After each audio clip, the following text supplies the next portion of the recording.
Kepada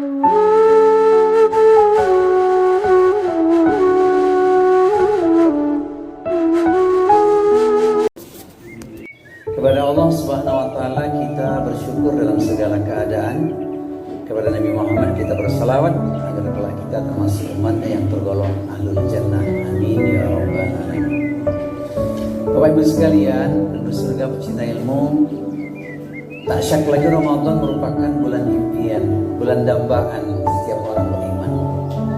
Karena ada pesan-pesan spiritual dan pesan moral yang terkandung di dalamnya. Ramadan sebagai bulan ampunan, bulan rahmat. Bahkan disebut Ramadan sesungguhnya adalah bulan keberkahan. Pasti setiap orang beriman meyakini Ramadan adalah syahrul mubarak. Nah, ada amalan-amalan yang begitu mudah kita lakukan di bulan Ramadan, beda dengan bulan-bulan lainnya. Di bulan Ramadan ini amalan yang begitu mudah kita lakukan karena kita diatur oleh waktu. Sementara di luar Ramadan begitu berat. Belum lagi magnetnya. Magnet suasana iman di bulan Ramadan itu luar biasa. Orang ingin berbuat maksiat, malu, ada rasa malu, gitulah seterusnya. Tapi jangan berhenti cuma di situ. Sebab kita ingin betul-betul berkah ini berkelanjutan. Pasca Ramadan kita lanjutkan amalan tersebut. Nah, dari sekian cara meraih berkah, ada 5 perkara yang dikaitkan dengan Ramadan. Pertama adalah menjaga taubat. Ketika kita makan sahur, langsung dapat pesan dari Al-Quran. Kanu qalilan minal laili ma yahja'un wa bil askari hum yastaghfirun. Mereka itu sedikit sekali tidur pada waktu malam, jelang datang waktu fajar memohon ampun kepada Allah. Artinya ada waktu istimewa saat kita sahur itu memohon ampun pada Allah. Disitulah pintu berkah terbuka. Maksudnya doa kita dikabulkan Allah. Yang minta ampunan, Allah ampuni dosanya. Yang minta diberikan solusi jalan keluar, Allah tunjukkan jalan keluar atau solusinya. Yang punya hajat kebutuhan, insya Allah doanya pasti dikabulkan oleh Allah. Cuman kadang-kadang manusia kurang menyikapi dengan husnudzon kepada Allah. Nah, waktu Ramadan ini begitu mudah kita melakukan istighfar di penghujung malam. Tapi di luar Ramadan orang mengatakan berat sekali. Nah, inilah tarbiyah kita mengetuk pintu langit dengan cara istighfar. Kalau kita lihat pesan Al-Quran, memang asbab menjaga taubat itu dahsyat. Banyak sekali ayatnya dikaitkan dengan berkah itu. Pertama, orang kalau bertaubat serius, sungguh-sungguh, hidupnya akan dirubah oleh Allah. Dirubah menjadi baik. Illa man taba wa amana wa amila amalan sholihan fa ulaika yubaddilullahu sayyi'atihim hasanat wa kana Allahu ghafurur rahim. Kecuali orang-orang bertaubat, beriman kepada Allah, kemudian membuktikan dengan amal saleh, maka tergantilah keburukan menjadi kebaikan. Sesungguhnya Allah itu Maha Pengampun lagi Maha Penyayang. Perhatikan orang yang menjaga taubatnya, hidupnya akan berubah. Ini yang pertama. Kemudian kita buka pesan Al-Quran lagi. Begitu sayangnya cintanya Allah kepada manusia yang menghambakan diri karena dia banyak dosa, bertaubat.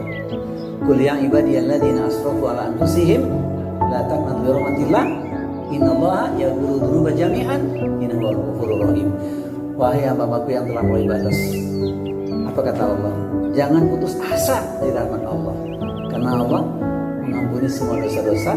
Sesungguhnya Allah itu Maha Pengampun lagi Maha Penyayang. Hidupnya akan berubah, tapi serius. Nah, puncaknya dikaitkan dengan keberkahan. Allah berfirman di Al-Quran pada surat Nuh, surat yang ke-71 ayatnya 10, 11, 12. A'udzu billahi samii'il 'aliim minasyaitonir rajim. Faqultu astaghfiru rabbakum innahu kana ghaffara. Yursilis samaa'a 'alaikum midrara wa yumdidkum bi amwalin wa banin wa yaj'alakum jannatin wa yaj'alakum anhara. Berkata Nuh kepada umatnya, aku katakan pada kalian, mohonlah ampun kepada Allah yang Maha Pengampun. Niscaya akan diberikan 5 berkah. 1, turun hujan yang lebat. 2, tambahan harta. 3, anak keturunan. 4, kebun-kebun yang luas. 5, sungai-sungai yang mengalir. Ini kan kemakmuran semua. Asbab sungguh-sungguh bertaubat kepada Allah Subhanahu wa Ta'ala. Masih ada ayat-ayat lain yang dijelaskan kepada kita sayangnya Allah kepada hamba yang sungguh-sungguh bertobat kepadanya. Ini yang pertama, kunci taubat adalah jalan kita dapat berkah. Jadi kunci taubat ini supaya kita dapat barokah. Di luar Ramadan tinggal kita lanjutkan. Di Ramadan mudah karena kita makan sahur. Nah ini menjadi pembelajaran buat kita. Ini yang pertama. Yang kedua, tak syak lagi kalau ingin berkah ya harus mengukir iman dan takwa. Bukan cuma individu yang bahagia, tapi juga negeri. Kalau penduduknya beriman bertakwa, Allah turunkan barokah dari langit dan bumi. Walau anna ahlal qura amanu wattaqau la fatahna alaihim barakatin minas sama'i wal ardi walakin kadzdzabu fa akhadnahum bima kanu yaksibun. Dan sekiranya penduduk negeri itu beriman dan bertakwa, niscaya akan kami turunkan berkah dari langit dan bumi. Tetapi manusia itu banyak yang mendustakan ayat-ayat Allah, maka kami timpakan azab kepada mereka yang tak lain atas perbuatan manusia sendiri. Jadi Ramadan memang kita goalnya takwa, la'alakum tattaqun. Orang takwa itu dijamin pasti bahagia. Di dunia dikasih jalan keluar, di akhirat jadi pewaris terindah, itu pewaris surga. Tilkal jannatul lati nurithu min ibadina man kana taqiyya. Dan surga itu hanya kami wariskan bagi orang-orang yang selalu bertakwa. Malam hari ini saya melihat wajah-wajah takwa ini. Alhamdulillah jamaahnya 100 orang ya. Alhamdulillah. Berarti masjidnya makmur ya. Alhamdulillah. Dan jangan mudik. Jangan mudik kecuali ke Kampung Melayu boleh. Kampung Bandan boleh. Masya Allah. Kampung Cimone? Memang ini kampung kita ya. Alhamdulillah. Mudah-mudahan iman takwa kita kokoh ya. Tapi berkesinambungan. Jangan takwanya cuma di bulan Ramadan. Pasca Ramadan itu tantangannya lebih besar lagi. Ini yang kedua. Kemudian yang ketiga, Masya Allah, luar biasa ya bulan Ramadan ini. Momentum itu untuk meraup namanya berkah itu ya. Yaitu dengan cara apa? Mengkhususkan diri untuk berdoa. Di mana orang yang berpuasa itu doanya makbul alias mustajabah. Jangankan di bulan Ramadan, di luar Ramadan saja ketika berpuasa yakin doanya makbul itu. Apalagi bulan Ramadan. Cuman sayangnya ada waktu-waktu istimewa tuh nggak dimanfaatkan sebaik-baiknya. Ini khususnya para ibu-ibu nih. Bilang berbuka puasa ngapain bu? Sibuk nyiapin berbuka ya. Jangan habis itu minimal 5-10 menit lah. Sudah di meja itu atau duduk bertafakur. Itu waktu mustajabah itu. Berdoa yang terbaik kepada Allah. Kalau suaminya belum pulang karena perjalanan, tadi sudah berdoa sejak pagi kan. Berangkatlah bang dengan tenang. Doaku menyertaimu sepanjang siang. Tak mengapa larut malam kau baru pulang. Yang penting bawa. Masya Allah. Kalau istri saya nggak gitu. Berangkatlah bang dengan tenang. Doaku menyertaimu sepanjang siang. Tak mengapa larut malam kau baru pulang. Yang penting bawa rendang dan ayam panggang gitu. Masya Allah. Jadi doa waktu-waktu mustajabah itu dimanfaatkan betul itu. Kondisikan 5 menit lah paling tidak sebelum azan maghrib berkumandang itu berdoa mohon kepada Allah. Karena berkah itu sebenarnya kan banyak, tapi yang paling esensial, paling penting itu 3 sebenarnya. Tauhidnya makin kuat, ibadahnya makin meningkat, akhlaknya makin memikat. Tambahannya rumah megah, mobil mewah, apalagi hektaran ladang dan sawah, investasi terus bertambah, pendek kata semua serba indah dan wah. Alhamdulillah. Dan itu halal baik sepanjang didapatkan dengan cara yang benar. Gak apa-apa, kaya bersyukur daripada miskin sombong. Betul ya? Kaya bersyukur itu indah. Makanya boleh ngiri pada 2 golongan. Satu kepada orang kaya dermawan. Masya Allah, kita boleh ngiri dengan dia. Ya Allah, aku ingin seperti dia itu. Boleh banget. Yang nggak boleh itu pengen pindah nikmat, miskinkan dia, kayakan aku ya Allah, itu nggak boleh. Kemudian kedua ngiri sama ahli ilmu, kemudian ahli ilmunya mengamalkan ilmunya, kita pengen juga mengamalkan ilmunya. Masya Allah, hidup tanpa ilmu gelap gulita dunia ini. Jadi boleh ngiri pada 2 golongan. Mudah-mudahan berkah bisa kita genggam, amin ya rabbal alamin. Jadi berdoa yang sungguh-sungguh. Ini kunci berkah ada 17 nih. Ini karena waktu kita 15 menit sudah hampir habis, nah kita tambah 2 lagi ya. Yang keempat, Masya Allah, bulan Ramadan ini dia momentumnya ini, yaitu berinfak. Infak itu kan skala menengah, apapun bisa kita infakkan. ada skala khusus namanya zakat, yang masing-masing sudah dapat paham ilmunya. Skala khusus itu berarti 2,5%. Makanya kalau punya uang 1 miliar, bersyukurlah, sebab bisa zakat malnya 25 juta. Punya uang 1 miliar, nggak punya utang lagi gitu ya, zakatnya itu 25 juta. Nggak apa-apa itu. Alhamdulillah.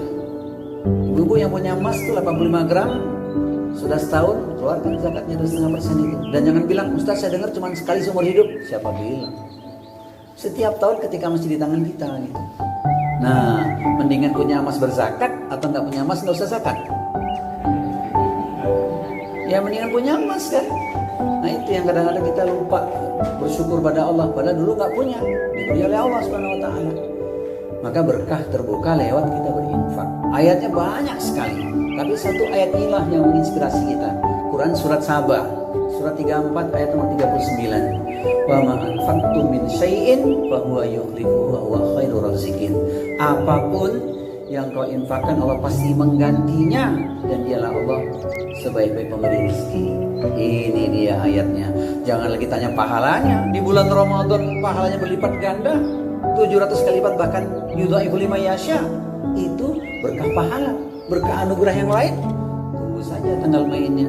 Makanya di bulan Ramadan berkah betul. Kenapa? Jelang lebaran dapat THR. Alhamdulillah. Termasuk Ustadz juga dapat THR. Tausiah hari Ramadan, itu THR juga itu. Alhamdulillah. Nah ini yang keempat, saya tutup yang terakhir, yang kelima. Kalau nanti di paruh yang kedua kita lanjutkan. Ini yang kelima ini yang sedang kita lakukan saat inilah. Apa itu? Cinta sunnah. Tahun kemarin kita nggak bisa melaksanakan sholat tarawih karena tarawihnya saya sebut Ramadan taruhan. Tarawih di rumah sebulan. Itu tarawihnya taruhan namanya. Tarawih di rumah sebulan. Tahun ini tarawihnya Ramadan tajam. Tarawih jamaah di masjid. Alhamdulillah. Ini harus kita jaga ini. Jangan sampai tidak. Sebab ketika amalan sunnah kita tegakkan, Allah akan semakin mencintai kita. Wa ma yazalu abdi yataqarrabu ilayya bin nafil hatta uhibbahu. Dan hambaku yang terus menerus mendekatkan dirinya kepadaku dengan amalan-amalan sunnah, maka aku semakin mencintainya. Jangankan minta untuk berbuka, minta surga saja Allah kasih kok. Ketika kita mencintai sunnah-sunnahnya. Mumpung kita masih di pekan-pekan pertama masuk kedua, masih ada rentang waktu cukup panjang, ayo kita luruskan niat. Yang lalu telah berlalu, mungkin ada kekurangan kita, mulai malam hari ini kita istimewakan. Ingat ada 3 amalan penting, yaitu selain sholat tarawih, tilawah Al-Quran. Silakan berpacu dalam, jangan bilang melodi, berpacu dalam tilawah gitu dong.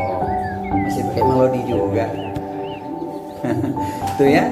Kemudian jangan lupa setelah kita tilawah itu, ingat tadi yang sudah disebut tadi, mulai yaum sedekah subuh ya, Masya Allah, agar berkah. Langsung didoakan oleh malaikat itu. Malaikat mendoain tuh, berkahilah yang berinfak, tahan yang tidak bersedekah, kan gitu. Nah ini penting. Kemudian yang ketiga yang tidak kalah penting, ayo terus kita jaga komunikasi lewat silaturahmi. Karena silaturahmi itu pahalanya luar biasa. Insya Allah banyak sekali manfaatnya. Insya Allah. Di penghujung, ayo kita jadikan sebuah moto supaya Ramadan kita sukses. Saya menyebutnya Ramadan bersemi. Bersemi adalah berpuasa sepenuh hati mengharap ridho